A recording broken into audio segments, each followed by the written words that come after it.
पहला सवाल है, शैतान की जमीन पर सबसे पहली मुलाकात किस जानवर से हुई थी?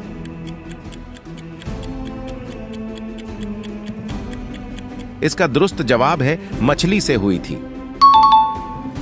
अगला सवाल है, किस जानवर का खून जरूरत पड़ने पर इंसान को भी लगाया जा सकता है?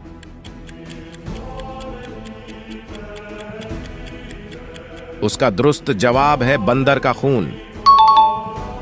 अगला सवाल है, वो कौन सा हलाल जानवर है जिसका गोश्त खाने से वजू टूट जाता है?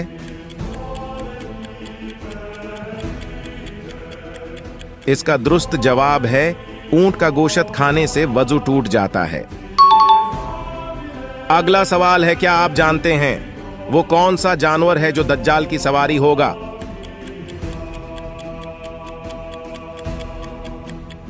इसका दुरुस्त जवाब है गधा।